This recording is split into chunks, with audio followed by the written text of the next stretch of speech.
Hello friends, let us discuss anthropology. जैसे कि आपको बताऊं, मैंने एम्बर एंड पेरिग्रीन बुक है एंथ्रोपोलॉजी की। तो उस बुक को हम स्टडी कर रहे हैं। हमने कुछ चैप्टर्स इसमें कंप्लीट किए हैं।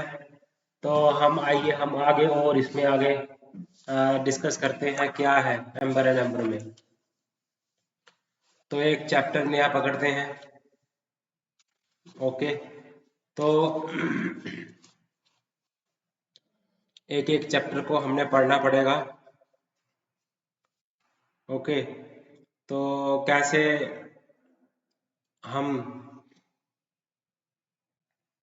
चैप्टर नंबर 8, मैं रैंडम चैप्टर उठा रहा हूँ। आज मैंने कुछ चैप्टर्स छोड़े हैं, वो मैं बाद में कवर करूँगा। चैप्टर 4 तक हमने डिस्कस कर लिया है, जिसमें एंथ्रोपोलॉजी आता है चैप्टर, रिसर्च मेथड्स आता है, जेनेटिक्स एंड एवोल्यूशन है चैप्टर 4 आता है, वेरिएशन एंड एडेप्टेशन। तो मैं आपके सामने origin of food production and settled life के बारे में बताऊंगा। Chapter number 10, page number 170। तो आइए गाइस शुरुआत करते हैं इस चैप्टर की। ओके। तो फूड प्रोडक्शन की शुरुआत कब से हुई, कहाँ से हुई? ओके।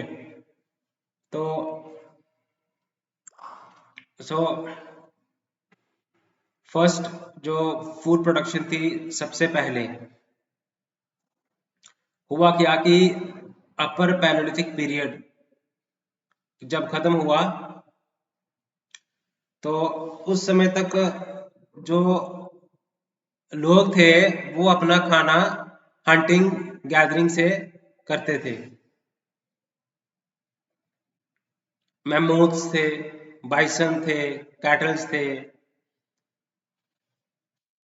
तो ये मोबाइल थे, घूमते थे एक जगह से दूसरी जगह से। तो इससे क्या, ये क्योंकि ये जैसे जैसे एनिमल्स माइग्रेट करते थे, ये भी उनके साथ माइग्रेट करते थे। तो हुआ क्या कि 14,000 साल पहले तो अब वो हंटिंग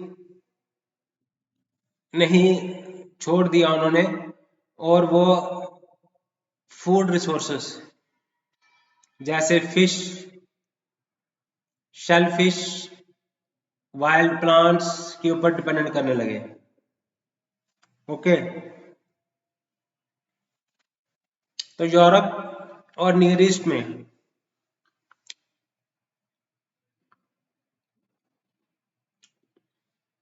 हम एक एपीपैलियोलिथिक पीरियड, जहां पे फूड प्रोडक्शन जो है वो सबसे पहले डेवलप्ड हुई, जिसको हम एपीपैलियोलिथिक पीरियड कहते हैं। ओके। और मिजोलिथिक पीरियड हम कहते हैं यूरोप में। तो जैसे 12,000 साल पहले तो हुआ क्या कि इंसान जो है वो गांव में रहने लगा, गांव बसाने लगा, कैंप्स बसाने लगा। तो अब वो स्टेशनरी फूड रिसोर्सेज के ऊपर डिपेंडेंट होने लगा, फिश के ऊपर, वाइल्ड प्लांट्स के ऊपर। और जो वाइल्ड प्लांट्स जो थे वो रिच थे, कार्बोहाइड्रेट्स था उनमें, प्रोटीन्स था, ऑयल्स था।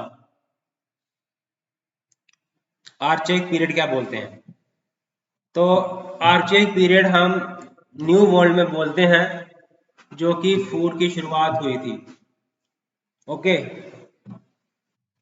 तो फूड प्रोडक्शन का मतलब क्या होता है? सेडेंटेरियनिज्म, प्रैक्टिस ऑफ, आप क्रॉप्स को उगाते हैं, the practice of racing crops is called agriculture. तो सेटल्ड लाइफ की तरफ बढ़ने लगे। तो कल्टीवेट कल्टीवेट करने लगे, डोमेस्टिकेट करने लगे प्लांट्स एंड एनिमल्स को। ओके, तो डिफरेंट डिफरेंट रीजन्स में अलग अलग एनिमल्स को डोमेस्टिकेट किया जाता था। तो नियर ईस्ट की बात करें, Natufians in the near east. Okay, Mesoamerica, Asia and Africa की बात करें तो हडजा वुमन की बात करें, वो क्या करते हैं, रूट्स खाते हैं, प्लांट का फूड्स खाते हैं, एनिमल का फूड्स खाते हैं। ओके, रूट्स को कलेक्ट करते हैं। ओके, तो फूड प्रोडक्शन की शुरुआत जब हुई, कैसे शुरुआत हुई उसको हम देखते हैं। सो हमने देखा कि कैसे ओरिजिनेशन हुआ फूड प्रोडक्शन का। ओके, तो आप इनको समझने की कोशिश करें।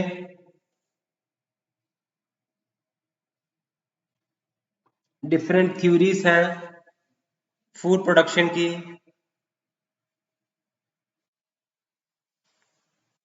तो आप इनको देखें, अंडरस्टैंड करें। ओके, अब डोमेस्टिकेशन की बात अगर हम करें तो मैं आपको बता देना चाहता हूं, हम चैप्टर की रीडिंग करेंगे। ओके, तो अब देखा जाए कि अफ्रीका, अमेरिका, नियर ईस्ट की बात करें। ओके, अब हमारी हम नियर ईस्ट पे फोकस करेंगे, मिजो अमेरिका की भी फोकस करेंगे। तो यहाँ पे कुछ ऐसी डेवलपमेंट्स हुई जब जिसने फूड प्रोडक्शन की तरफ इनको लेके गए। तो अब हुआ क्या कि बिग गेम हंटिंग जो थी, तो नेचुरल रिसोर्सेस यूटिलाइज करने लगे, रूट्स को खोजने लगे अपर पैलेयोलिथिक पीरियड में।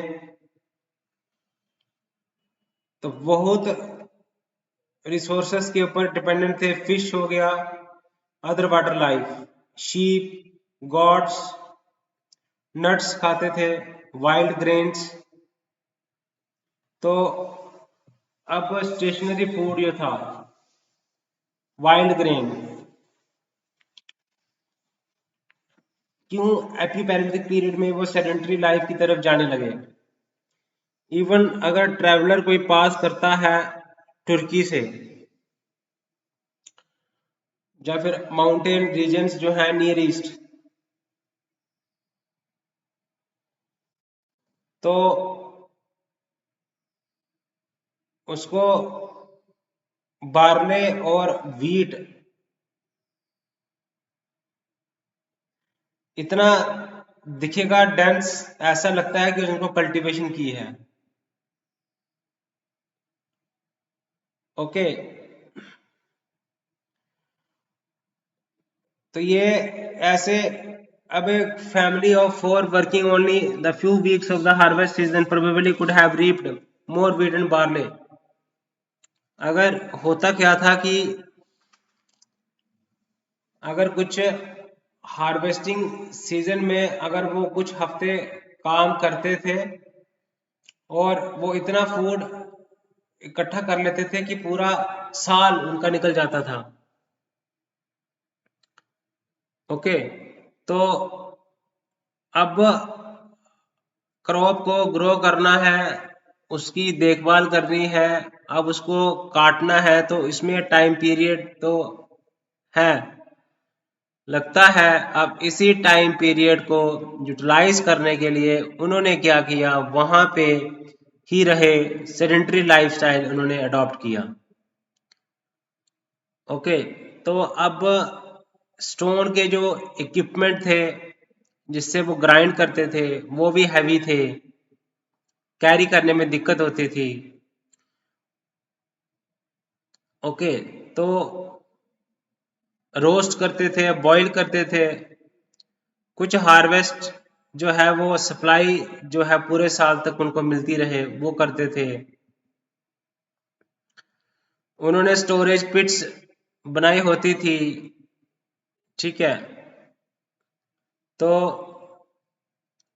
विलेज जब बनाया गया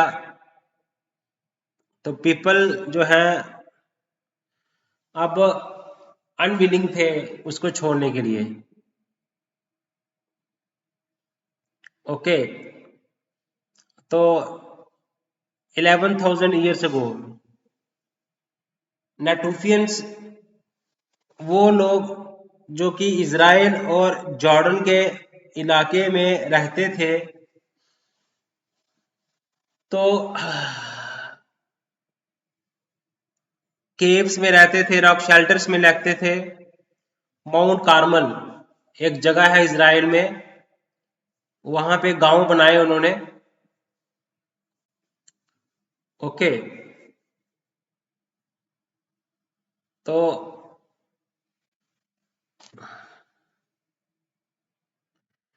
वहां पे सर्कुलर पिट हाउसेस होते थे। तो फ्लोर जो होता था वो ग्राउंड के अंदर होता था,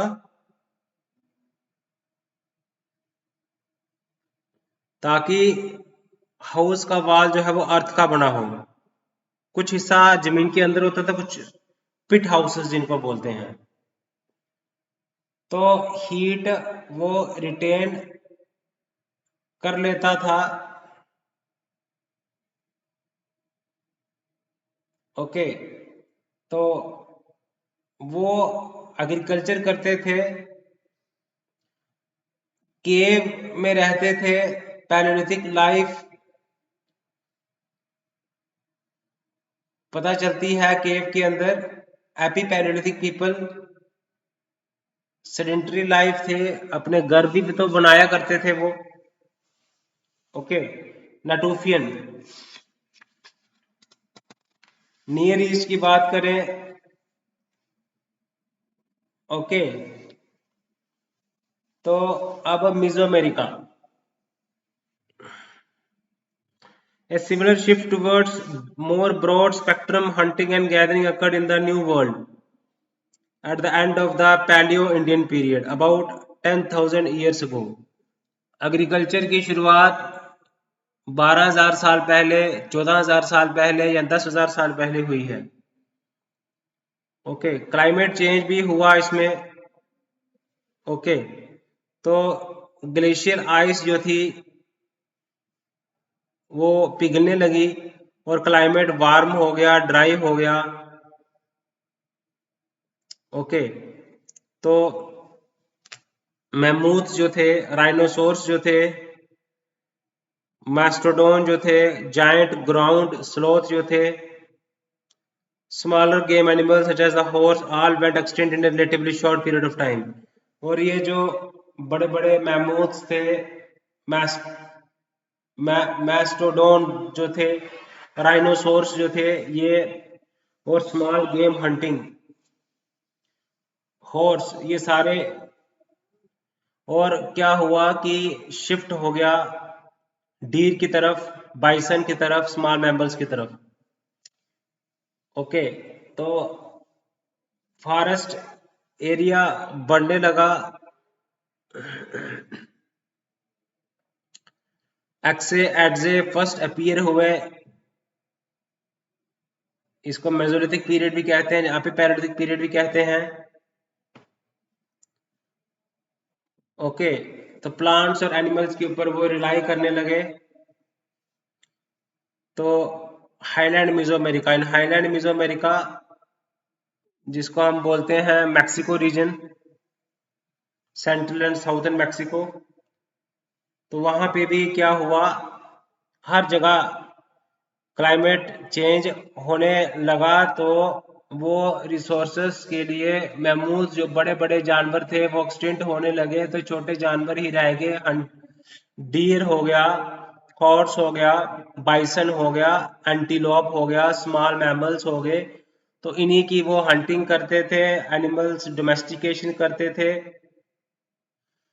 ओके, तो डिफरेंट प्लांट्स रिसोर्सेस थे, ग्रास लैंड्स थी, वेजिटेबल्स थे। ओके, तो वहां पे बहुत सारे प्लांट्स अवेलेबल थे, हंट करते थे। 8,000 ईयर्स अगो मिजो अमेरिका के जो थे कैंप में वो रहते थे, micro bands to micro bands. Okay, तो when these resources were in season but to take advantage of them and to work together to harvest them। अब एग्रीकल्चर के लिए कल्टीवेट करना क्रॉप को और उसकी देखभाल करना और उसको हार्वेस्ट करने के लिए ज़्यादा लोगों की ज़रूरत होती थी, इसलिए वो लोग ग्रुप में रहने लगे। ओके, तो रिचुअल्स करते थे, सोशलाइजेशन भी होने लगी। Micro bands single family micro camps में रहते थे। Natufians of the Near East, there is no evidence of social differences among the Archaic people of Highland Mesoamerica। Okay, तो ritual behavior, dance floor, Geosi, a macro band site in the valley of Oaxaca. In short, lifestyle remained much like the simple and egalitarian ones of the Paleo-Indians despite the transition to a broader strategy of foraging। Simple life थी उनकी। मैंने बताया deer होते थे, mammoths होते थे, antelopes होते थे, इनकी वो हंटिंग करते थे। एशिया एंड अफ्रीका की बात अगर हम करें तो अब कलेक्ट करने लगे बहुत सारे तरह का food. Okay, the still spares archaeological record, which may have been one of the modern centers of original plant and animal domestication. The faunal remains in the inlet sites indicate that many different sources of food were exploited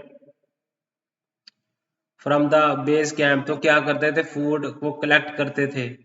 okay, animals from highland mountain ridges as well as lowland river valleys, birds and primates from nearby forests, bats from caves, fish from streams।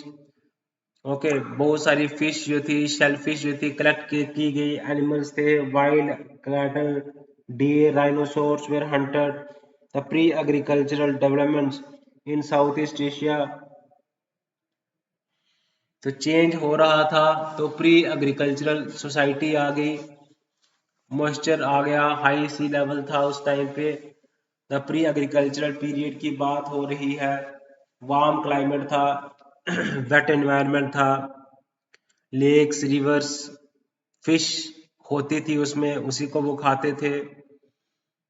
Okay, अब वो permanent settle करने लगे, fishing करते थे, hippopotamus, rhinoceros, crocodile Hunt करते थे। This pattern of broad spectrum food collecting seems to have been characteristics of the areas both south and north of the Sahara।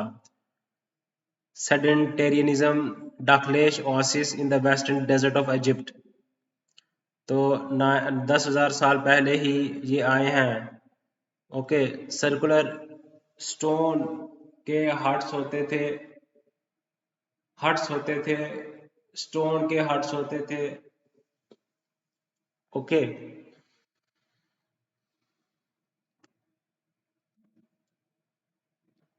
Fishing करते थे, है ना। Why did broad spectrum collecting develop?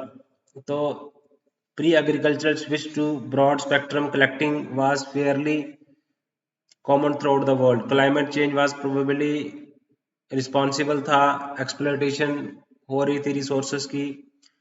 The wide rise in sea level because of glacial अब glacial melting की वजह से जो सी level था वो राइज कर गया। ओके, फिश मिलने लगी, सेलफिश मिलने लगी, क्लाइमेट का चेंज हो गया।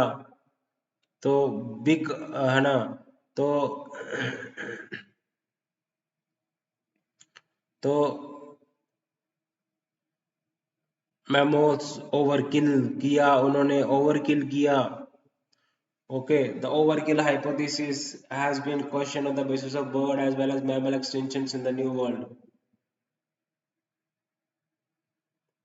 and numerous number of bird species also became extinct. The Hadza women, Hadza कहाँ पे रहते हैं? In the Lake Eyasi of Tanzania, dig out करते थे edible roots. क्या इस्तेमाल करते थे?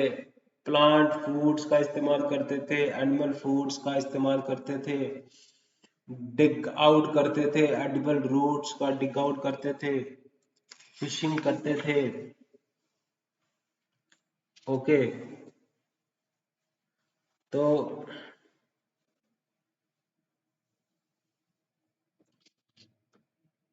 कलेक्टिंग एंड सेडेंटरिज्म, तो ज्यादा हंटिंग की broad spectrum collecting and sedentarism because the bird and mammals extinctions occur simultaneously. Okay, climate conditions की वजह से, क्लाइमेट चेंज होने की वजह से एक्सटिंक्ट हो गए, या फिर ओवर किलिंग की वजह से एक्सटिंक्ट हो गए। ओके, जैसे जैसे ह्यूमंस ने कॉलोनाइज किया आइलैंड्स को, moas have low reproductive rates. Computer simulations suggest their population would have been very sensitive to increase in adult mortality. Because many large animals have low reproductive rates, over hunting, अब इनका reproductive rates भी लो होता है, तो ये hunting, over hunting की वजह से ये एक्सटिंक्ट हो गए। तो अवेलेबिलिटी जो थी बिग गेम की, तो वो न्यू फूड रिसोर्सेस की तरफ जाने लगे। ओके, तो hunter gatherers were filling up the world and they may have had to seek new possible less desirable sources of food. We might think of shellfish as most desirable than most, but only because we don't have to do the work to get such food. A lot of shellfish have to be collected, shelled, and cooked to produce the amount of protein obtained from large animal shellfish. Broad spectrum collecting, years before present, population in millions, population बढ़ती रही। Okay, तो pre agricultural period जब आता है, Neolithic period जिसको हम pre agricultural period भी बोलते हैं, एपी पैलेलिथिक पीरियड भी बोलते हैं। Okay, the height apparently declined by as much as 2 inches in many parts of the old world, Greece, Israel, India, northern and western Europe. This decline may have been the result of decreased nutrition. Height जो थी वो कम होती गई। Okay, also be natural selection for greater height was relaxed because leverage for throwing projectiles such as spears was not so favored after the decline of big hunting game. तो हो सकता है great limb bone length, therefore greater height would enable a hunter to throw spear with more force and अब height जो थी वो कम थी, तो अब मैमूथ्स की एक्सटिंक्शन कम हो गई, अब उसको कलेक्शन के ऊपर डिपेंडेंट रहने लगा, तो वो उसकी वजह से उसकी जो हाइट जो थी वो कम होती गई, क्योंकि अब वो स्पीयर फेंकने की जरूरत नहीं होती, पहले स्पीयर फेंकता था तो हाइट बढ़ती थी उसकी। ओके, तो ये हाइट भी फ्यू इंचेस डिक्लाइन हो गई ओल्ड वर्ल्ड में। अब ब्रॉड स्पेक्ट्रम कलेक्टिंग की बात करें, sedentary way of life. Okay, pre agricultural time, Europe में साइट्स हैं, अफ्रीका में साइट्स हैं, पेरू में साइट्स हैं। Okay, semi arid highlands of Mesoamerica, the switch to broad spectrum collecting was not associated with increasing sedentarism. Even after the highland Mesoamerica began to cultivate plants. They still did not live in permanent villages. It would have seen that it is not simple that switch to broad spectrum collecting that accounts for increasing sedentarism in many areas. Rather, a comparison of settlements on the Peruvian coast suggests that the more permanent settlements were located near within 3.5 miles. Okay अब population growth भी होने लगी सेडेंटेरियनिज्म की वजह से. Although some population growth undoubtedly occurred throughout the hunting and gathering phase of the world history, some anthropologists have suggested that population would have increased dramatically when people began to settle down. The evidence of this suggestion comes largely from a comparison of recent nomadic and sedentary Kung population. Sedentary population and Kung population. Okay तो क्या हुआ कि जो जब settle होके एक जगह रहने लगे तो स्पेसिंग जो थी बर्थ्स के बीच में वो कम होने लगी. ओके तो रिसेंटली जो थी कंग जो थे पहले उनको देखें तो पहले पहले उनके 4 साल में एक बच्चा होता था एवरेज. अब जो है सेडेंट्री लाइफस्टाइल में क्या हुआ 3 साल में एक बच्चा होने लगा. ओके तो spacing of children far apart can occur in a number of ways. One way of affecting if effective contraceptives are not available. Contraceptives उस टाइम पे अवेलेबल नहीं थे. ओके तो postpartum sex taboo which is common in recent human societies. Another way is abortion or infanticide. Nomadic groups may be motivated to have children far farther apart because of the problem of carrying small children. Carrying one small child is difficult enough. Carrying two might be too burdensome. This sedentary population could have the children spaced more closely because carrying children would not always be necessary. क्योंकि अब nomadic life वो व्यतीत नहीं कर सकते थे क्योंकि बच्चों को पैदा किया तो उसको अब उसको माइग्रेट का अगर वो नोमैडिक रहते तो बच्चों को मूव करने में दिक्कत होती. अब वो क्या करने लगे वहाँ पे एक जगह पे ही वो रहकर वो जो रहने लगे क्योंकि और दिक्कत जो प्रॉब्लम जो थी बच्चों को साथ में लेके जाके माइग्रेट करने की वो प्रॉब्लम भी नहीं रही. ओके अब देखा जाए कि नोमैडिक कंग की स्टडी की. Okay so how babies are fed. Nancy Howell and Richard Lee have suggested that the presence of baby foods other than mixed mother's milk may be responsible for the decreased birth spacing in sedentary agricultural population. Nancy Howell and Richard Lee ने study की.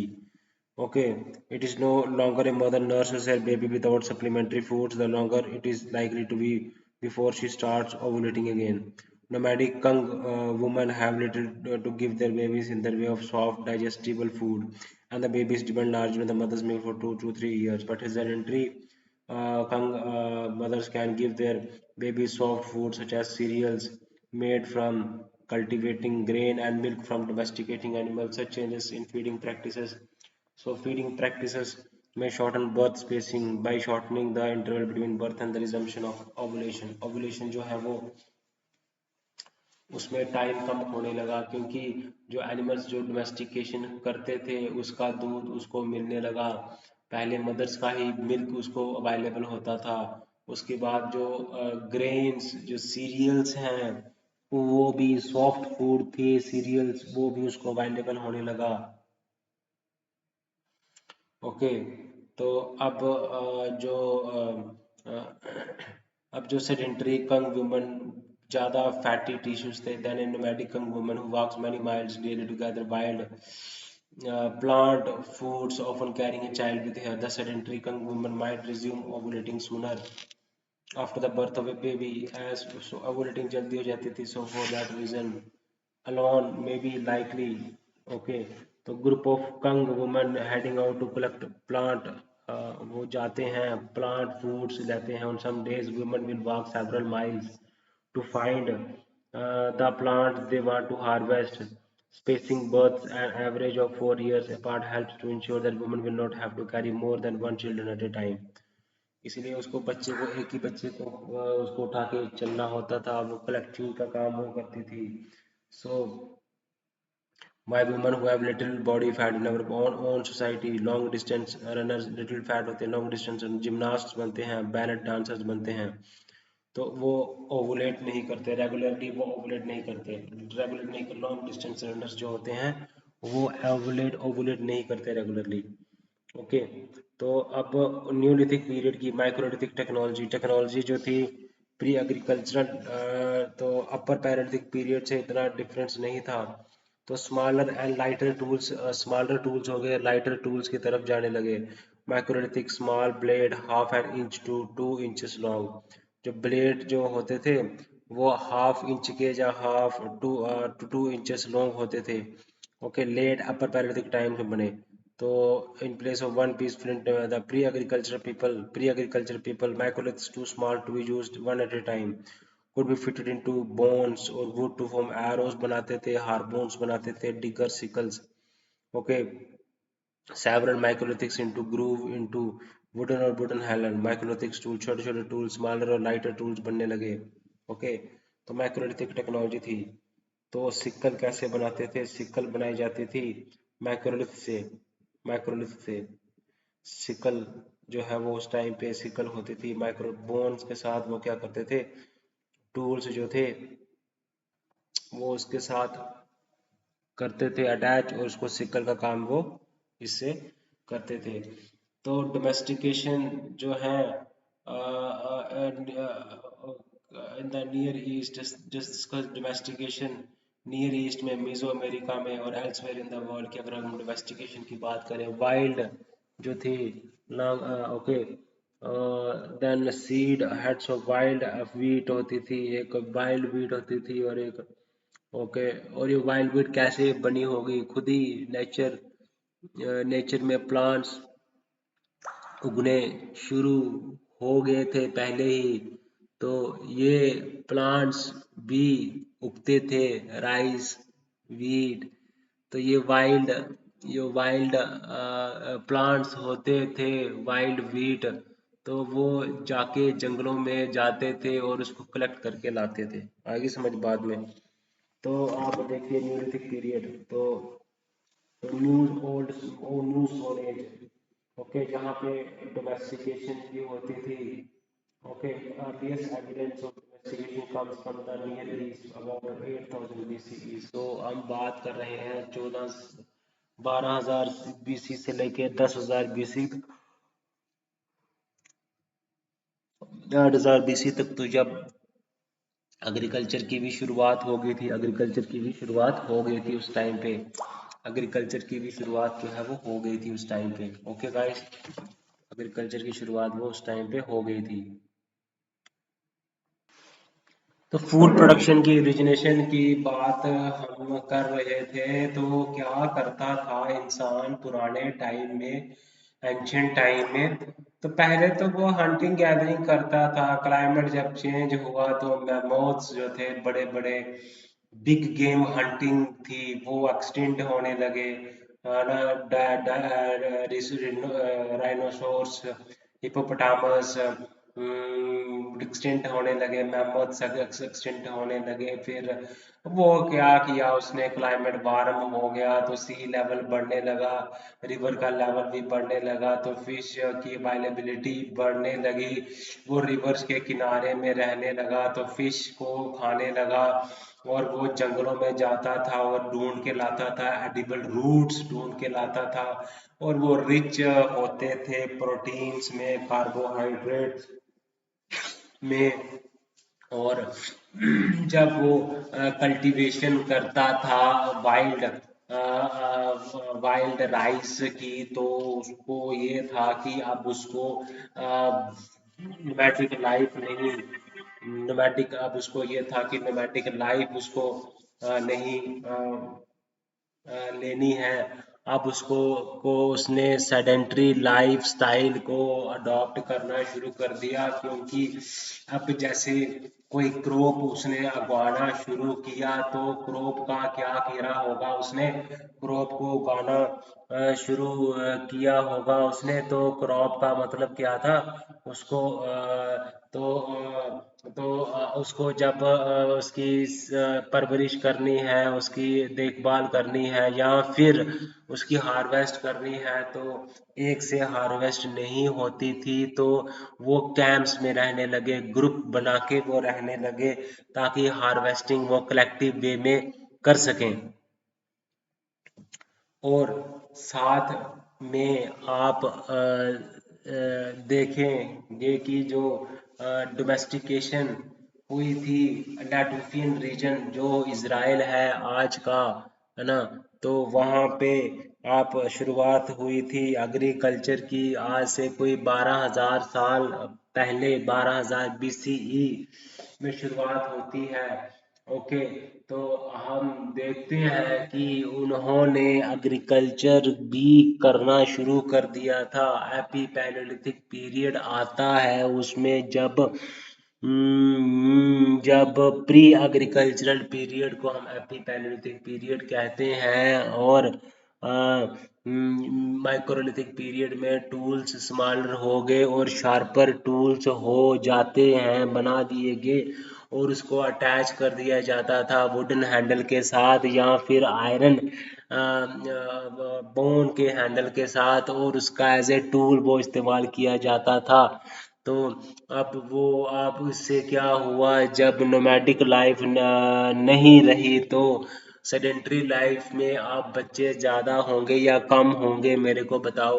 लेकिन nomadic life में बच्चे ज़्यादा होंगे या कम होंगे? जब कंग हैं कालाहारी डेसर्ट की, जब उनकी स्टडी की, तो जो सेडेंट्री लाइफ स्टाइल में थे उनके 3 साल एवरेज 3 साल में एक बच्चा होता था, और जो नोमैटिक लाइफ थे उनके 4 साल में एक साल बच्चा होता था, क्योंकि नोमैटिक लाइफ में आपको एक बच्चे को कैरी करना है, एक से ज़्यादा बच्चे को कैरी नहीं कर सकते, इसलिए ओवुलेशन लेट होती थी। इवन जो आज की डेट में जो लॉन्ग डिस्टेंस रनर्स होते हैं उनमें ओवुलेशन जो है, ओवुलेशन जल्दी नहीं होती है, टाइम के बाद होती है। तो ये कारण था, बर्थ रेट भी बढ़ गया, सेडेंट्री लाइफस्टाइल में पॉपुलेशन जो थी वो बढ़ गई। तो डोमेस्टिकेशन की बात करें, ठीक है, मोडी डोमेस्टिकेशन की बात करें, न्यूलिथिक का मतलब होता है न्यू स्टोन एज। ओके, तो ये कल्चरल स्टेज था जब पोट्री को इन्वेंट किया, जब ग्राउंड ग्राउंड स्टोन टूल्स को इन्वेंट किया गया। ओके, तो अब हुआ क्या कि neolithic in terms of presence of domestication होने लगी एनिमल्स की, है ना, तो people began to produce food rather than merely collection करते थे फूड की, अब वो प्रोड्यूस करने लगे। The link between food collection food producing occurs when people began to plant crops and to keep and breed animals. How do we know when this transition occurred? In fact archaeologically कब ये transition हुई कि वो food collecting से food producing में हो गया? तो आर्चोलॉजिकली हम देखते नहीं है कि फूड प्रोडक्शन की, but we can see signs of it after plants and animals show differences from their. जब वाइल्ड वैरायटीज से हमें प्लांट्स और एनिमल्स जो थे, जो वाइल्ड वैरायटी होती थी वो प्लांट्स की वो डिफरेंट होती थी, और जो एनिमल्स की होती थी वो डिफरेंट होती थी डोमेस्टिकेशन की। जब पीपल ने प्लांट किया क्रॉप्स को, ओके, तो उसको हम क्या बोलते हैं? कल्टीवेशन बोलते हैं। It is only when the crops cultivated and the animals raised are modified different from wild varieties that we speak of plant and animal domestication. Okay, so particular site that domesticated occurred if plant remains have characteristics different from those of the wild plants of the same type. Okay, for example, wild grains of barley and wheat have a fragile ranches. Ranches means the seed bearing part of the plant, जहाँ से seed निकलती है, ठीक है। तो wild variety grey होती है, वो अलग होती है, shatters easily releasing the seeds. Domesticated grains have a tougher ranches which does not shatter easily. तो होता क्या है कि जो उनमें फ्रेजाइल रैचेस होती हैं, जो जहाँ से रैचेस का मतलब होता है, राचीज का मतलब होता है जहाँ से सीड बेरिंग सीड निकलती है, वो पार्ट जहाँ से सीड निकलती है प्लांट की। ओके, तो domesticate grains have a tough rachis. Domesticate grains wild plants wild grains of barley अगर हम देखें, और डोमेस्टिकेट ग्रेन ऑफ बार्ले अगर हम देखें, तो दोनों में काफ़ी अंतर है। एक की जो रैंचेस है वो जल्दी शैटर हो जाती है, एक की रैंचेस जो है उतनी आसानी से शैटर नहीं होती।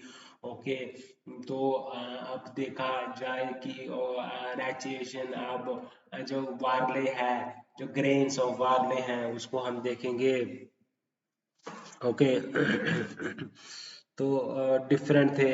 आर्टिफिशियल और ह्यूमन सिलेक्शन, डेलिब्रेट और accidentally, obviously was required. Consider how the ratchets of wheat and barley may have changed. As we said, when wild grain ripens in the field, the ratchets shatters easily and scattering the seed. This trait is selectively advantageous under wild condition. It is in nature's method of propagating the seeds. Provided with a tough ratchets, therefore have only a slight chance of reproducing themselves under natural conditions, but they are more desirable for planting. When humans arrived with sickles and flails to collect the wild stands of grain, the seeds harvested probably continued a high proportion of tough rachis mutants because this could best withstand the tough treatment of harvest processing. If planted, the harvest seeds would have likely to produce tough rachis plant. If it in successive harvest, seeds from tough rachis plants were the least likely to be lost. Tough rachis plants would have come to predominate.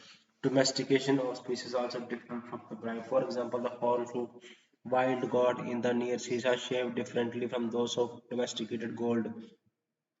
Physical characteristics भी थी, ठीक है। तो ये आप देखोगे कि रैचीज क्या होती है, domestication in the near east. तो आप फर्टाइल जो क्रेशेंट है, फिगर 10.5 में फर्टाइल क्रेशेंट है। Okay, so early agricultural settlements in the near east, जो फर्टाइल क्रेशेंट है, जॉर्डन, सीरिया।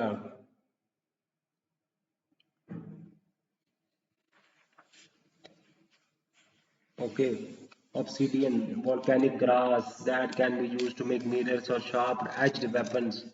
एक volcanic glass होता है जिससे हम sharp edge weapons हम बना सकते हैं। Domestication कैसे होती थी? ओके, कैसे वो करते थे? साउथ अमेरिका में डोमेस्टिकेशन कैसे होती थी?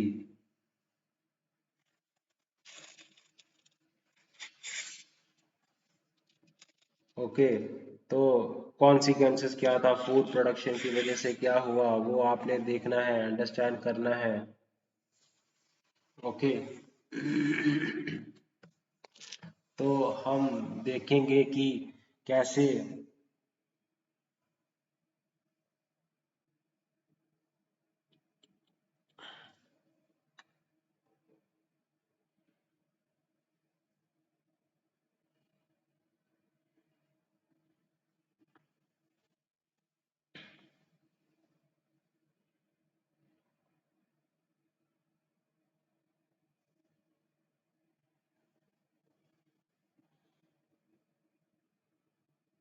तो कैसे डोमेस्टिकेशन हुई, लैंड की, एग्रीकल्चर की डोमेस्टिकेशन कैसे हुई वो आपने देखनी है।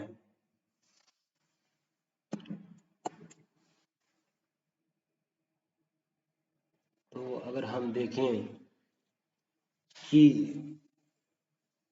जो वाइल्ड ग्रास होती थी, या जो है ना, तो जो डोमेस्टिकेटेड ग्रास होती थी उससे वो काफ़ी अलग होती थी। ओके, तो यही पता चलता है कि अ, अभी फूड प्रोडक्शन की शुरुआत कहाँ से हुई, जो ग्रेन्स था बारले का। ओके, ये फर्टाइल लैंड में शुरुआत हुई इसकी। ओके, तो प्लांट तो पहले से रहे होंगे ना, तभी तो उसके हमें सीड्स मिले, जो सीड्स को हम उगा के फिर से हम कल्टीवेशन करते हैं, क्रॉप्स को प्लांट करते हैं। तो कुछ तो पहले से खुद से तो वो डिस्कवर किया होगा ना, इन्वेंट तो नहीं किया होगा बार्ले ग्री, तो ये इन्हीं का जो है ना। तो सीड के जो हेड्स थे वाइल्ड और domesticated. Okay, the larger, more numerous seeds on the domesticated breeds based on feeder 2020 domestication in the Near East. तो ये भी फर्टाइल क्रेसेंट था। तो इसराइल और जॉर्डन वैली, ठीक है, तुर्की, तो ये यहाँ पे Zagros mountain Iran, plant and animal, plant और कल्ट डोमेस्टिकेशन, एनिमल की डोमेस्टिकेशन थी। तो domesticated wheat were being grown, तो wheat was being grown after 8000 BCE, as were oats, barley, lentils, peas, various fruits उगाते थे, नट्स उगाते थे, है ना, dates, olives, almonds, pears, apricots. Okay, तो इसका नियर ईस्ट में ही इन्होंने डोमेस्टिकेशन की थी। Dogs were first domesticated before the rise of agriculture around 13,000 BCE। तो इसका हमने टाइम पीरियड भी पढ़ा है, 10,000 से लेके 8,000 BC तक। और 1 लाख से लेके 4 लाख से लेके इसका टाइम पीरियड बहुत ही लंबा टाइम पीरियड चलता है। Okay, so Ali Kosh, site of Ali Kosh is southwestern Iran. We see the remains of community that started out in Yemen के remains मिलते हैं, mostly on wild animals and plants के remains मिलते हैं, until about 1500 BCE agricultural hardware became increasingly, आगे धीरे धीरे क्या हुआ, modern cities are represented by a dot, early settlements by a इसके early settlements थी और modern cities थी, है ना। area known as the dark gray area, it is known as the fertile crescent. Okay, so people of Ali Kosh cut little slabs of rock, lay out the ground to build small multi-rooms. Okay, उसके बाद cattle ह्यूब, ये दोनों sites हैं। Okay, तो nuts होते थे, fruits होते थे, वीट कल्टीवेट करते थे, वीट बार्ले कल्टीवेट करते थे। ओके, राइस कल्टीवेट करते थे। तो इसकी वाइल्ड वैरायटी जो थी अलग होती थी डोमेस्टिकेट वैरायटी से, तभी तो हम सबूत में मिले हैं कि हाँ एग्रीकल्चर की शुरुआत इस पीरियड से हुई है। ओके, तो डोमेस्टिकेशन इन मिजो, तो डोमेस्टिकेशन मिजो अमेरिका में भी देखी गई। Okay, here the semi-nomadic archaic hunting and gathering lifestyle persisted long after people first domesticated plants. How can this be? Don't people have little? Don't people have to settle near the crops to take care of them? Once they have domesticated plants, don't they stop collecting wild plants? The answer is no. In Mesoamerica, people sowed a variety of plants, plant a variety of crops, but after doing so, they went on with their seasonal rounds of hunting and gathering and come back later to harvest when they had sown. Most of the early domestications in Mesoamerica were not basic to subsistence, even they were highly desirable.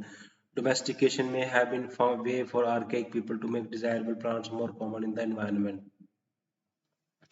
Okay, Buila, Knockwoods, okay, cave exhibited in the Bayakin Can Planetary provides a good picture of early domestication in highland Mesoamerica.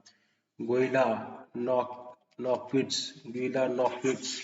and then cattle, Hayuk, ये दोनों sites हैं, Ali, Kosh, cattle, Hayuk, uh, Guila, Knockwoods, okay. Then domestication, South America and Eastern United States outside of Mesoamerica. Evidence of domestication of plants come from at least two areas in the New World, South America and Eastern United States. तो यहाँ पे भी आप देखोगे कि domestication हुई थी, plants and animals की डोमेस्टिकेशन हुई थी east America. The archaeological record for the domestication of seed crops is better known for soft flesh crops because the latter do not preserve well. The earliest evidence of cereal cultivation outside the northeast from China, China से हुई, North China में there were sites from foxtail millets was cultivated, storage pits थी, storage pots थे, large number of grinding stones थी. Okay,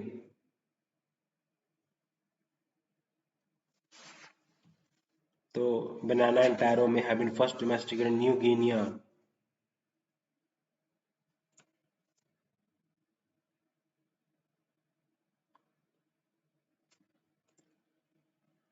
Southeast Asia, plains and low terraces around the rivers. Africa की बात करें, bananas and taros were domesticated in New Guinea nearly 7,000 years ago. Banana are now grown in many tropical regions, including Ghana.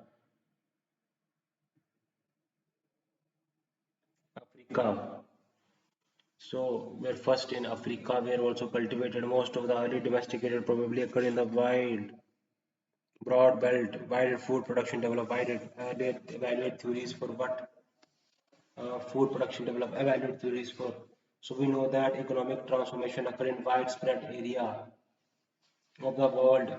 So there was domestication of sites के नाम भी बताए हैं जहाँ जहाँ पे हमें सबूत मिले हैं कि वहाँ पे डोमेस्टिकेशन हुई है, क्रॉप्स की एविडेंसेस मिले हैं. हमने पढ़ा था ना relative and absolute dating method, तो यही है मेथड्स वो जिनके जरिए इनकी रिलेटिव एंड एब्सोल्यूट डेटिंग की जाती है क्रॉप्स की. ओके अल तो ईस्ट एशिया में है, चाइना में हुआ इसका इन्वेस्टिगेशन. ओके गिला नॉकिट्स and Ali Khosh near East China. Then Cattle Hayuk. Okay, mountain region of Cattle Hayuk is a Turkish word for a mountain formed by a succession of settlements, one built on top of other. Cattle Hayuk, but a adobe town. It was a town, Cattle Hayuk, Ali Khosh. Then Gila Nokquita, Gila Nokquita, Nokquits, Gila, Ali Khosh. Guila, Ali Ghosh, Nakits, then Cattle Hayuk. So we know that. So after that 10,000 years ago people began to 10,000 साल पहले domestication की थी plants and animals की. But why did domestication occur and why did it occur independently in many different places within a period of a few thousand years? तो ये हुआ कि ये डोमेस्टिकेशन जो ही ये अलग अलग रीजन्स में इंडिपेंडेंटली हुई. ऐसा क्यों और क्यों डोमेस्टिकेशन हुई? तो people depend only on wild plants and animals for millions of years. The difference in exactly when domestication first occurred in different parts of the world seem small. तो small domestication की उन्होंने spread of domesticated plant seems to have been more rapid in the old world than in the new world. Perhaps because the old world spread was more along on east-west axis except for the spread to sub-Sahara Africa, whereas the new world spread was more north-south. Spreading north and south may have required more time to adapt to variations in days, climates, and disease. There are many theories why food production developed. May have tried to explain the origin of domestication in the area of Fertile Crescent. Gordon Childe theory put forward in the 1950 was that there was a drastic change in the climate caused domestication in the Near East. तो Gordon child ने जो theory थी उन्होंने ये कहा कि बहुत ज़्यादा क्लाइमेट चेंज हुआ और इसी ने डोमेस्टिकेशन लेके आ गया. तो post glacier period was marked by decline in summer rainfall in the Near East and Northern Africa. As the rain decreased, the people were forced to retreat to shrinking pockets or oases of food resources surrounded by desert. The Robert Braidwood criticized child theory for two reasons. First, Braidwood believed that climate change might not have been as dramatic as Child had assumed. Therefore, the oasis incentive might not have existed. Second, the climate change that occurred in the northeast after the retreat of the last retreating of our last glacier had probably occurred at earlier interglacial periods too, but there had never been a similar food production revolution before. However, according to Braidwood, there must be more to the explanation of why people began to produce food than simple changes in climate. Braidwood and Gordon Willey claim that people did not undertake domestication until they had learned a great deal about their environment and until their culture had developed enough for them to handle such an undertaking. Why did incipient food production not come earlier? Our only answer at this moment is that culture was not ready to achieve it. But most agriculture now think we should try to explain why people were not ready earlier to achieve domestication. Why they were not earlier? Braidwood and Gordon Wiley, both Lewis Binford and Kent Flannery suggests that some changes in external circumstances must have introduced or favored the changeover to food production. As Flannery pointed out that there is no evidence of great economic incentive for hunter-gatherer to become food producer. कुछ ज़्यादा incentives तो नहीं था उनके लिए. In fact some contemporary hunter gatherers obtain adequate nutrition with far less work than many agriculturists. So why but push food collectors to become food producers? Binford and Flannery thought that the incentive to domesticate animals and plants may have been a desire to reproduce what was widely abundant in the most bountiful or optimum hunting and gathering area. Because of optimum growth in the optimum area, population growth, people might have moved to surrounding areas containing fewer wild resources. In those marginal areas, people might have first turned to food production to reproduce what they used to have. The Binford Flannery model seems to fit the archaeological record in the Levant, the southern western part of the Fertile Region, where population increase did precede the first signs of domestication. But as Flannery admitted, in some regions such as southwestern Iran, the optimum hunting and gathering areas do not show population increase before the emergence of domestication. तो किसी ने कहा climate change हो गया. Okay. किसी ने कहा कि अ, तभी एग्रीकल्चर की शुरुआत होगी. किसी ने कहा कि पॉपुलेशन राइज हो गया इसकी वजह से हुआ. Okay. The climate of the Near East about 3000 years ago became more seasonal. The summers got hotter and drier before winter became colder. Seasonal climate है यहाँ पे. These climate changes might have favored the emergence of annual species of wild grain, which archaeological were seen proliferating in many areas of the near. People such as Latovians intensively exploited the seasoned grains, developing an elaborate technology for storing and processing the grains and giving up their previous existence with the transition to agriculture. This could change to a more grazing animals get lean. Although तो बहुत सारी theories है इसके लिए. Okay. तो one day contemporary scholars are trying to understand the origin of food production that applies to both the fertile creation and Mesoamerica is a thought through the idea of niche construction. It is now recognized in revolutionary biology that most organisms do not simply adapt to the environment but actively modify it in ways that help them to adapt. These changes are commonly referred to as niche construction because the organism actively constructs at least a part of the adaptive niche in which they reside. Humans are recognized as the most active niche constructors, and food production is one of the most significant of human environmental constructions. Though food production, humans take constructive control of the environment, shaping the plants and animals communities to produce more of the foods. While niche construction does not provide a complete explanation of why food production developed, it helps us to understand it is necessary to know that humans are not the only the food producers on earth. A variety of insects and even fish cultivate fungus on plants, and one group of ants has even domesticated another insect. In all these cases, the food producing organisms appear to have more robust population than competing species. So perhaps food production is simply a very suggestive adaptation that evolves whenever the environmental and social conditions are right. कहने का मतलब है बड़े सारे कारण हुए होंगे रहे होंगे फूड प्रोडक्शन के. किसी ने कह दिया कि क्लाइमेट चेंज हो गया तो फेवरेबल था कल्टीवेशन के लिए, तो वीट बार्ले की कल्टीवेशन की गई. किसी ने ये सुजेस्ट किया कि पॉपुलेशन एवर इंक्रीजिंग थी तो हंटिंग गैदरिंग से इनफ फूड नहीं मिल रहा था तो इसलिए उन्होंने डोमेस्टिकेशन करना शुरू कर दिया. किसी ने कहा कि एनवायरनमेंट की ये फितरत है कि वो जहाँ रहता है उस इन्वायरमेंट को मोल्ड करना चाहता है ताकि इन्वायरमेंट को वो मोल्ड कर सके और इन्वायरमेंट को अपने कंट्रोल में कर सके. तो यही कारण है ओरिजिन की वो प्लांट्स ग्रो करने लगा, डोमेस्टिकेशन करने लगा, different varieties of plants grow करने लगा, राइस वीट, ताकि इन्वायरमेंट को वो मॉडिफाई कर सके. कैसे मॉडिफाई कर रहा है? Growing by crops, domestication, plants cropping, planting of crops, जिससे उसको फायदे मिल रहे हैं, फूड नहीं मिल रहे हैं, न्यूट्रिशन फूड मिल रहा है, सेडेंट्री लाइफ जो है वो जीना चाहता है, और बच्चे ज़्यादा पैदा करने की इच्छा है, उसमें पॉपुलेशन बढ़ती चलेगी, और साथ में जब वो एक जगह पे रहे जाने लगा तो ओवुलेशन जो थी वो बढ़ने लगी।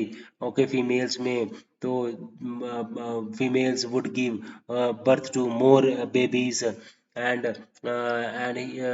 she can feed her baby in sedentary lifestyle, and want to modify the environment so as it behave according to him or her. So that is why there was changes in the environment. Man brought changes in the environment by growing, planting more trees, by wild crops उगाना शुरू कर दिए उसने, और वो उसकी harvesting करता था, तो बिन बिटवीन वो हंटिंग कर लेता था, गैदरिंग कर लेता था, कलेक्टिंग कर लेता था, फूड की कलेक्शन कर लेता था। डिफरेंट डिफरेंट मैमथ्स थे, बिसॉन थे, बाइजन था, देन एलिफेंट्स थे बड़े बड़े। तो ये फिर इंसेक्ट्स थे, देन रोडेंट्स थे। इन सब चीज़ों की वो करता था, हंटिंग गैदरिंग करता था। ओके, कॉन्सिक्वेंसेस क्या हुआ? तो we know that but develop due to population pressure की वजह से। तो population pressure was even partly responsible for plants animal diversity in the first place. Still population growth suddenly accelerated after the rise of food production. There were other consequences too. Paradoxically, perhaps Earth seems to have declined. Maternal possessions, though, become more elaborate, accelerated population growth. We see that there was accelerated population growth since 10,000 years ago. बहुत ज़्यादा population जो है वो growth हुई है। 10,000 साल के बाद जैसे ही डोमेस्टिकेशन हुई है, एनुअल ग्रोथ रेट पर थाउजेंड बहुत बड़ी है, अब तो बहुत ज़्यादा हो गई है,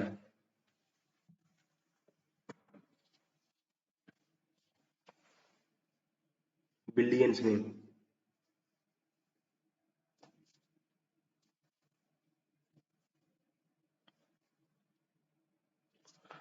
To help with chores, the increased workload of mothers may also decrease birth spacing. The busier a mother is, the less frequently she may nurse, and the more likely her baby will be given supplementary food by other caretakers such as older sibling. Less frequent nursing and great reliance on food rather than mother's milk may result in early resumption of ovulation after the birth of a baby. Farmers and herders are likely to have animal milk to feed to babies, and certain cereals that have been transformed by cooking into soft, mushy. Therefore, the spacing between births might have decreased, and the number of births per mother in turn increased when mothers got busier after the rise of food production. Got busier after the rise of food production, accelerated population growth. The rise of food production से क्या हुआ? Food population भी growth करने लगी। ठीक है।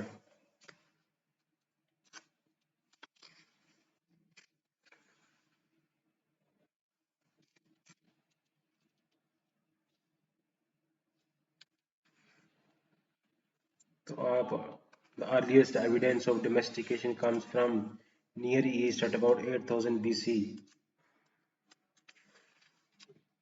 Climate change, responsible climate change हुआ, fish मिली, collection बन गया। ओके, तो theories about why food production originated remains controversial. Controversial theories have, but mostly archaeologists think that conditions must have pushed people to switch from collecting to producing food rather than food production being a voluntary choice। तो नहीं रही होगी, but कुछ conditions ऐसी आई होंगी जिसने push कर दिया होगा। One possible cause of food production might have been population growth in regions of bountiful wild resources, pushing people to move to marginal areas where they try to reproduce their former abundance।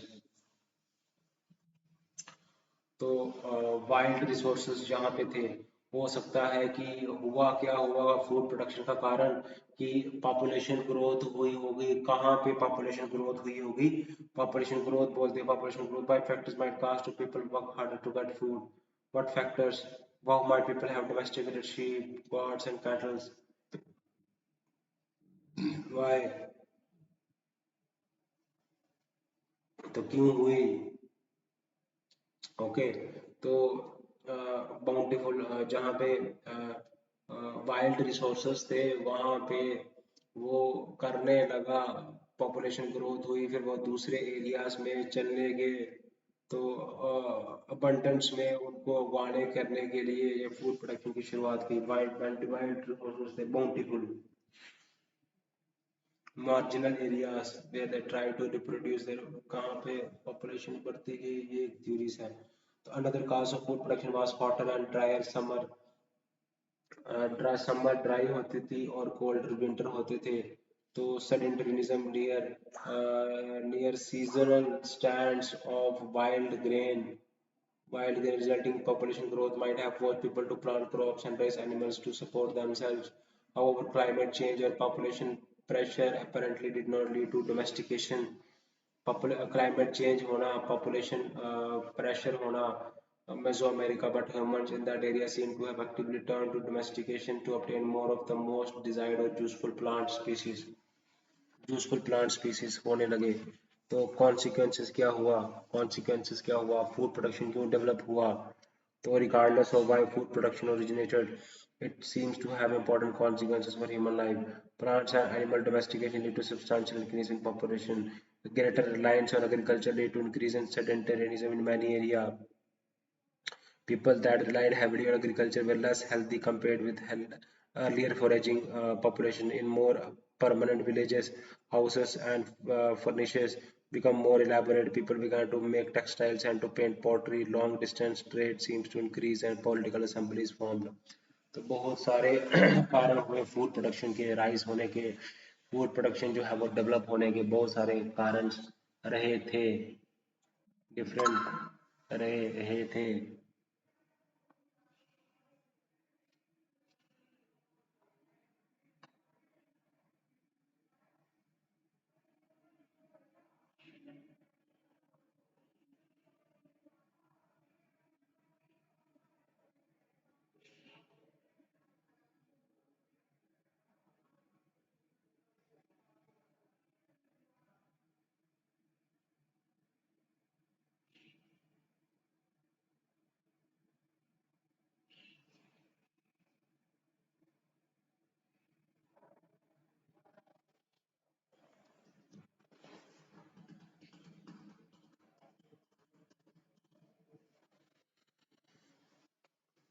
तो क्यों, पहले तो हमारा ये question था कि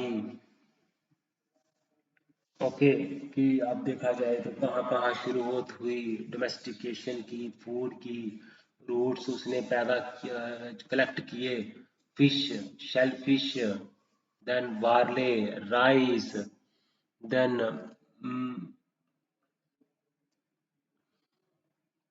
population बढ़ गई, कारण था क्लाइमेट चेंज हुआ, उसने भी ऐसी फेवरेबल सिचुएशन, उसने सिचुएशन फेवरेबल बना दी ताकि फूड प्रोडक्शन होने लगी।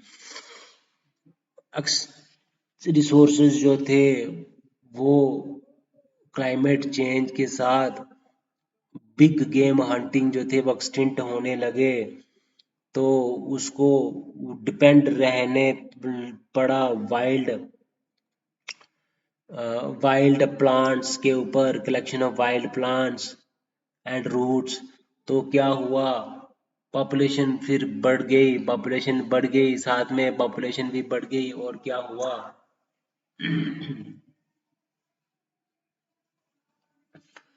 पॉपुलेशन भी बढ़ गई, और साथ में फिर उसको वो डोमेस्टिकेशन को करने लगा, प्रोडक्शन, फूड की प्रोडक्शन वो करने लगा, उगाने लगा, प्लांट क्रॉप्स वो प्लांट करने लगा। और वो साथ में पॉपुलेशन बढ़ी, ट्रेड भी में आ गया, वो पोट्री उसने बनाई, स्टोरेज पिट्स उसने बनाए, सेडेंटरी लाइफस्टाइल हो गई, लोग कम हेल्दी होने लगे, जो कि पहले फॉरेजिंग होते थे उनसे कम हेल्दी होने लगे। तो ये डोमेस्टिकेशन हुई प्लांट्स एंड एनिमल्स की। collecting sedentarianism, population growth in terms of pre-agricultural development. Okay, Mizo America हो गया, अफ्रीका हो गया, मिजो अमेरिका हो गया, अफ्रीका हो गया, नियर ईस्ट हो गया, चाइना हो गया। ओके,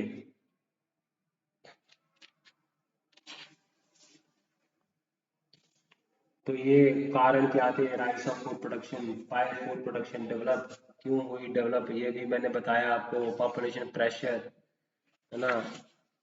तो डोमेस्टिकेशन को डिस्कस करो, ठीक है।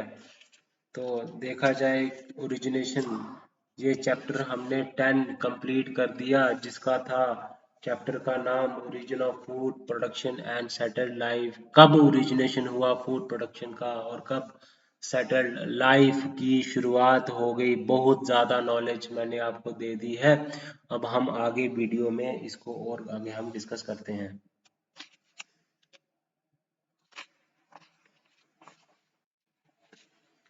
तो ओरिजिन देखिए, अब चैप्टर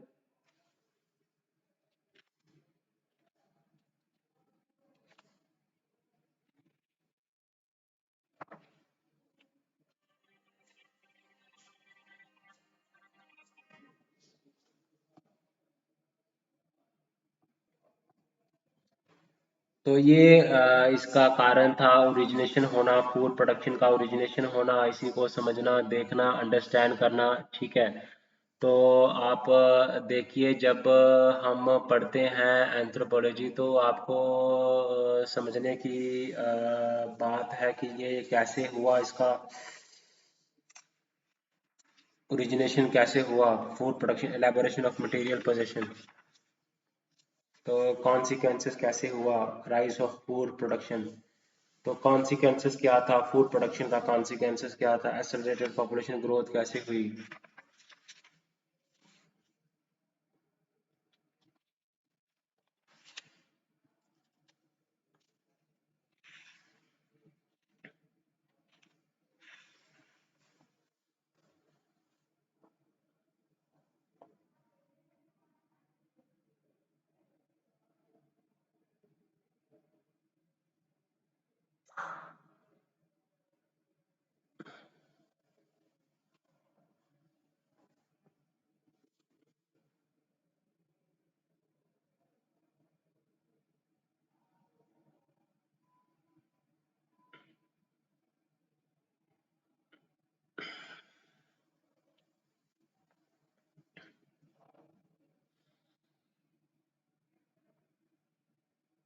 तो कॉन्सिक्वेंसेस क्या थे फूड प्रोडक्शन के राइज होने के।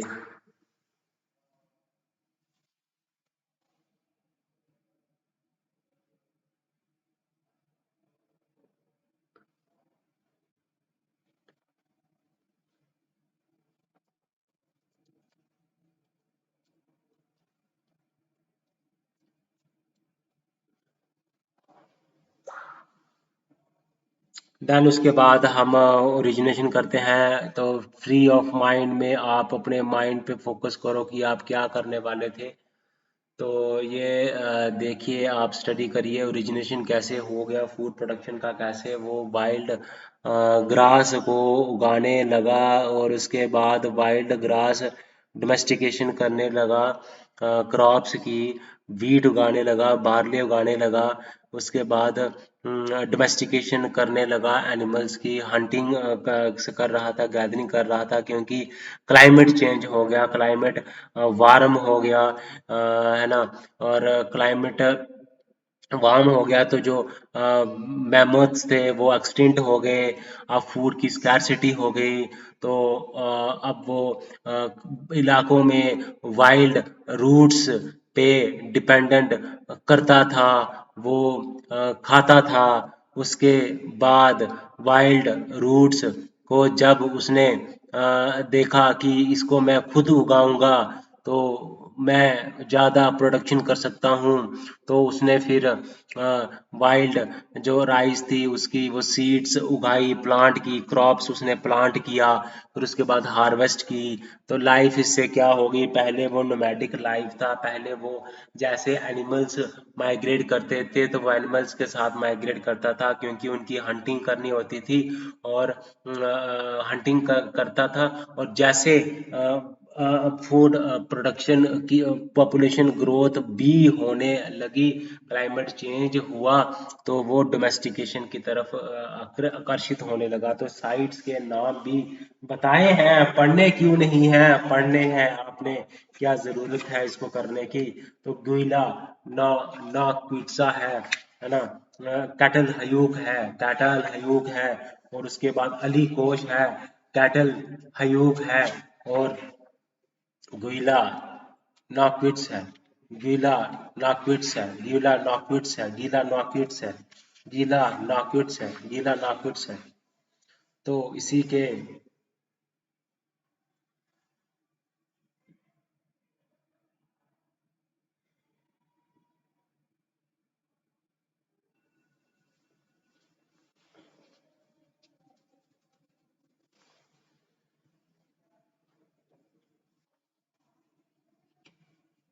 तो फूड प्रोडक्शन की राइस हुई,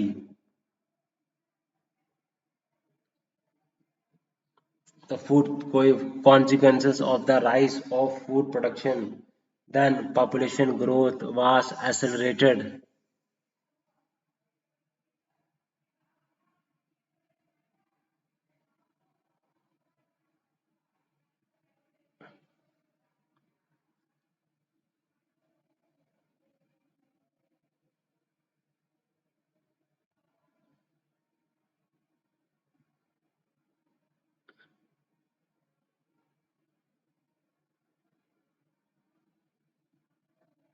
तो ये कारण था डोमेस्टिकेशन का, एग्रीकल्चर का, प्रोडक्शन का, फूड प्रोडक्शन का।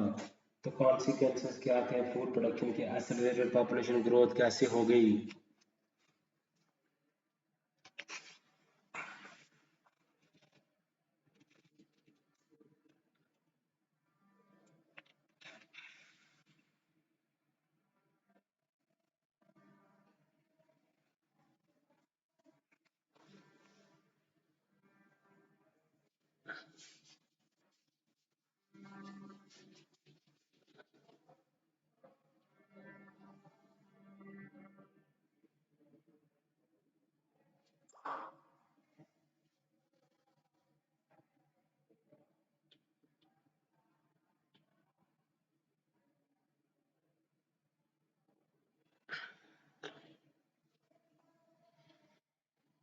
तो हेल्थ की डिक्लाइनिंग हुई है, फूड फर्टिलिटी बढ़ी है, हेल्थ जनरली इंप्रूव हुई है।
तो that is the ultimate purpose of life.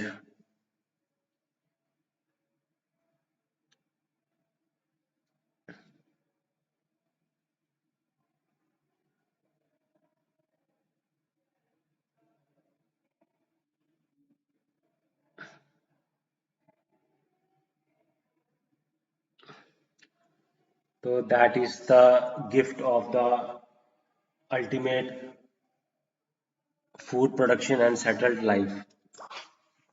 So now I will discuss with you something about origin of states and cities. Okay, how? So you when I discuss with you the origin of cities and states, so how will you I discuss with you? So archaeological inference about civilization explain how archaeologists infer that a particular people in the past had social class cities और a centralized government. कैसे हम बोल सकते हैं कि उस time पे जो लोग रह रहे थे उनका सोशल क्लास था, सोशल स्ट्रैटिफिकेशन थी सिटीज में.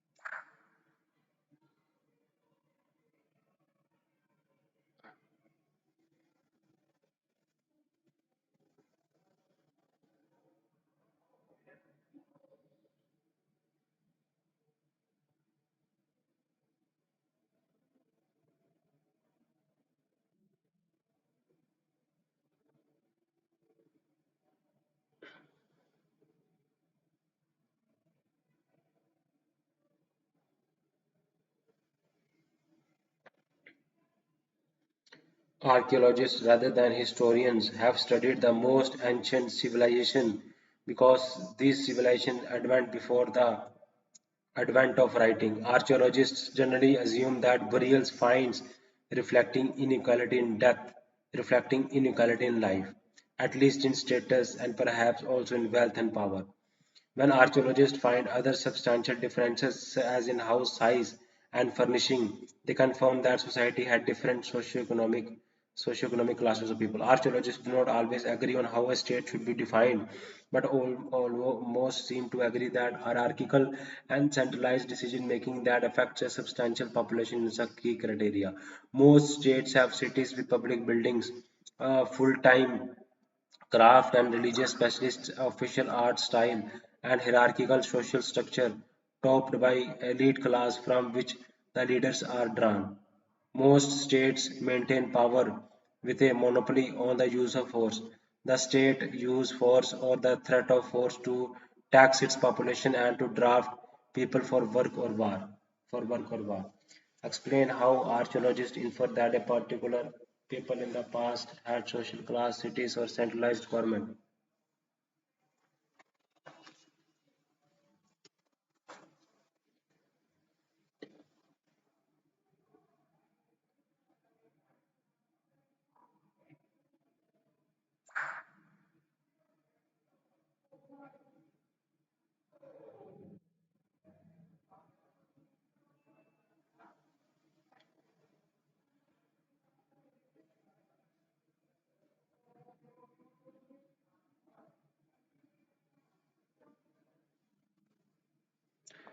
So archaeologists explain how archaeologists infer that a particular people. तो होता क्या था कि उनके जो दफनाते थे जो लोगों को वो उनमें इनइक्वालिटीज होती थी, एक जैसा नहीं दफनाते थे. और क्या होता था कि साथ में जो उनके घर थे वो भी डिफरेंट डिफरेंट शेप्स के थे. ओके, तो ये पक्का हुआ रहा होगा कि वहाँ पे सोशल क्लास रही होगी, सोशल स्ट्रैटिफिकेशन हायरार्किकल स्ट्रक्चर रहा होगा वहाँ पे रह रहे लोगों का, क्योंकि उनके जब बरियल प्रैक्टिसेस देखी वो उनकी अलग अलग बरियल प्रैक्टिसेस थी. और जब उनका वो देखा गया, हाउस देखे गए, है ना, हाउस साइज देखे गए, फर्निशिंग्स देखी गई, तो society had different socio economic classes of people. Archaeologists do not always agree on how a state should be defined, but most seem to agree that. तो कि एक उनका सेंट्रलाइज्ड सिस्टम होता होगा, एक पॉलिटिकल सिस्टम होता होगा, हिरार्किकल सिस्टम होता होगा, इकोनॉमिक सिस्टम होता होगा जिससे वो एडमिनिस्ट्रेशन को गवर्न करते होंगे.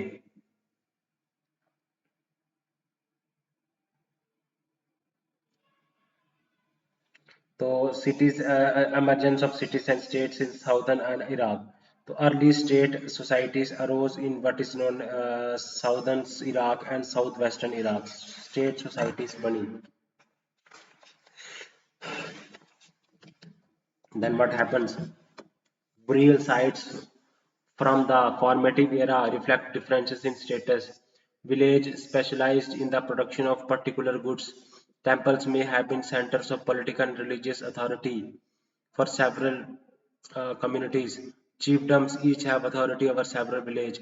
So the states of Sumer in southern Iraq was unified under a single government just after 3000 BC. It had writing, large urban centers, imposing temples, codified laws, standing army, wide trade networks, a complex irrigation system, and high degree of class specialization. तो कैसे ये cities, origin of cities और states का गठन कैसे हुआ, Iraq का कैसे कैसे गठन हुआ? तो वहाँ पे चीफडम होते थे जो कि हेड होते थे बड़े सारे विलेजेस के. टेम्पल्स एक रिलीजियस अथॉरिटी होती थी, पॉलिटिकल अथॉरिटी होती थी, सेंटर होता था टेम्पल्स. तो cities and states in Mesoamerica. In the formative period, हुआ क्या कि small autonomous farming village shifted from the hilltop to the floor of the Teotihuacan Valley, probably in association with the use of irrigation. Small elite centers emerged, each having a raised platform, then supported temples and residents. The city and the state of Teotihuacan developed somewhere late in the Valley of Mexico and likely influenced much of Mesoamerica. Teotihuacan style pottery and architectural elements are spread extensively, and graves include significant amounts of foreign goods. Streets and buildings were laid out in a grid pattern that involved in much planning. The earliest city-state in Mesoamerica developed in the valley of Oaxaca with the capital of Monte Alban. It might have been found in the late formal period. Malayan state societies were densely populated and depended on intensive agriculture. These societies might have been more urban and complex than previously thought. तो cities and states, तो यहाँ पे population density increase होती थी, बहुत सारे villages साथ में मिलके रहते थे, complex इनका political system था, religious system था, state society थी, intensive agriculture ये करते थे, और इनका जो है irrigation system इनमें था. तो first cities and states in Asia. Cities and states across in Africa, Asia, South America, North America. In Africa, the Nile Valley in Egypt was a capital with a capital at Memphis, supported a population that lived in self-sufficient. जब villages जो होते थे self-sufficient villages होते थे. Later states built the pyramid. तो pyramids बने. Axum states in Ethiopia was a center of trade with multi-story stone residences. Sub-Sahara Africa comprises a succession of city hararas. Okay, in Asia में Harappan civilization in the Indus Valley of India controlled enormous territory with major builds on similar patterns. Water होता था, sewage system होता था. शैंग dynasty in China, वहाँ पे भी Chinese civilisation की शुरुआत हुई. साउथ अमेरिका में सोसाइटीज बनी. Lima, Peru had independent cities. North America में काहोकिया near present day St. Louis was a huge settlement with a powerful chiefdom. Their religious craft specialists से social stratification थी. Okay, बहुत सारी थ्योरीज हैं origination की, state की origination की, उसको हम डिस्कस कर सकते हैं. ओके, तो वीडियो ये मैं 1.5 घंटे का ही बनाऊंगा एट मोस्ट, ताकि हम अगले वीडियो में इसको डिस्कस करेंगे. तो irrigation theory suggest that administrative क्यों बनी, तो इरिगेशन करना था इसलिए बनी. ठीक है. Circumscription theory suggests that state emerged when competition and warfare and circumscribed area led to the subordination of defeated groups, which are obliged to submit to the control of most powerful group. हुआ क्या, एक तो था irrigation theory, एक था सर्कमस्क्रिप्शन theory. सर्कमस्क्रिप्शन theory होती थी कि स्टेट्स तब इमर्ज हुए जब उन्होंने छोटे छोटे विलेजेस को हराया और उनको अपने अधीन कर लिया. Societies involving trade suggest that organizational requirements of producing, अब एक्सपोर्ट करना है, इंपोर्ट करना है, उसके लिए स्टेट की ज़रूरत है. अब कोई भी थ्योरी जो है वो एक्सप्लेन करने के लिए डिफरेंट ऑर्गेनाइजेशनल रिक्वायरमेंट्स जो है अलग अलग एरियाज में सेंट्रलाइज्ड गवर्नमेंट क्यों बनी? अब ट्रेड करना था तभी ये बन गई स्टेट। किसी ने कहा कि नहीं वार की वजह से बन गई स्टेट, किसी ने कहा इरिगेशन की वजह से बन गई स्टेट।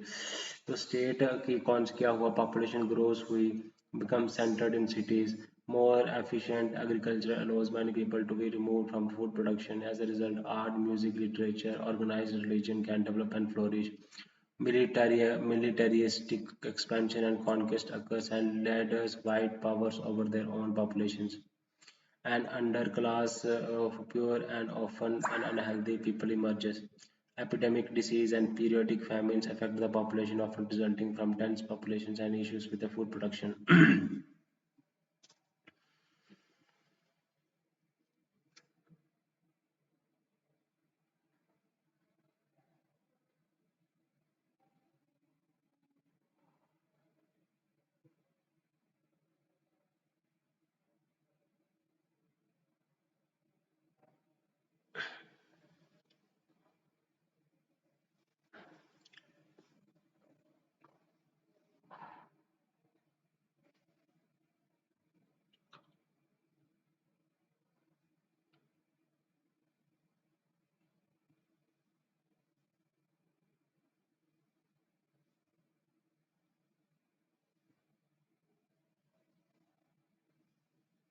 तो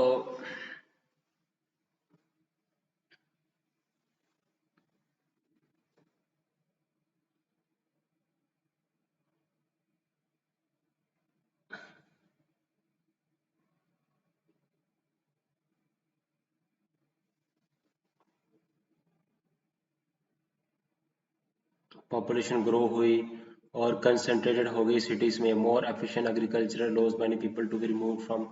तो क्या हुआ, पॉपुलेशन ग्रोथ हुई, more efficient agricultural laws many people to be remove from food production, as a result art, है ना, तो आर्ट की तरफ ध्यान दिया, म्यूजिक की तरफ ध्यान दिया, लिटरेचर ग्रो हुआ, मिलिटरिस्टिक एक्सपेंशन हुई, कॉन्केस्ट अकर होने लगे, एपिडेमिक डिसीजेस बढ़ी, पीरियोडिक फैमिन्स हुए, पॉपुलेशन को इफेक्ट किया।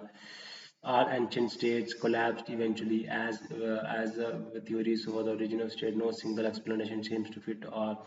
क्या हुआ? For possible reason, environmental degradation हो गया, human behavior that may have increased the incidence of disease, over extension that may deplete the resources, internal conflict that results from leaders mismanagement और exploitation। तो बहुत सारे theories हैं, जो बहुत सारी जो है ओरिजिन क्यों होगी स्टेट्स की, ओरिजिनेशन कैसे होगी सिटीज की, स्टेट्स की, तो उसकी डिक्लाइन कैसे हुआ, बहुत सारे इन्वायरमेंटल हो सकता है डिक्लाइन हो गया, है ना। इन्वायरमेंटल जो है वो डिक्लाइन हो गया और वहाँ से जो है अलग अलग चीज़ें जो है वहाँ से फिर वो एंड कन्फ्लिक्ट्स की वजह से भी हो सकता है डिक्लाइन हो गया हो, रिसोर्सेज जो है वो डिप्लीट हो गए हो, उसकी वजह से ये डिक्लाइन हुआ हो। किसी ने कहा इरिगेशन करनी थी इसलिए स्टेट बनी, किसी ने कहा कि हर वार कर लड़नी थी इसलिए स्टेट बनी, किसी ने कहा कि लड़ाइयाँ लड़नी थी उसको इसलिए स्टेट बन गई, किसी ने कहा कि किसी ने कुछ करना था इसलिए स्टेट बन गई। तो बहुत सारे कारण थे ओरिजिनेशन के स्टेट होने के, बट कोई सिंगल थ्योरी एक्सप्लेन नहीं कर पाई कि सिंगल थ्योरी की वजह से ओरिजिनेशन नहीं हुई है, तो मल्टीपल थ्योरीज रिस्पॉन्सिबल है का। तो इन सब का थ्योरीज का जो कलेक्शन है ये एक्सप्लेन कर सकता है कंप्लीटली ओरिजिनेशन ऑफ थ्योरी। तो आप देखिए किसी ने देखिए स्ट्रैटिफिकेशन कैसे हुई, बिल्कुल हुई स्ट्रैटिफिकेशन वहाँ पे, ठीक है। तो स्ट्रैटिफिकेशन थी वो हमें बुरियल प्रैक्टिस से पता चलता है। तो हमने इस वीडियो में हमने देखा कि कैसे हमने फूड प्रोडक्शन की ओरिजिनेशन कैसे हुई, स्टेट्स की ओरिजिनेशन कैसे हुई, सिटीज़ की ओरिजिनेशन कैसे हुई, जैसे Mesopotamia, Indus civilization, Egyptian civilization, okay, then Shang dynasty of China, Chinese civilization, okay guys. तो कैसे क्या क्या थ्योरीज है वो हमने डिस्कस की, क्या कारण थे डिक्लाइन होने के वो हमने डिस्कस किए, ओके गाइस। तो चैनल को लाइक करें, अगर सब्सक्राइब नहीं किया है तो उसको सब्सक्राइब कर लें, okay guys, bye bye guys, take care.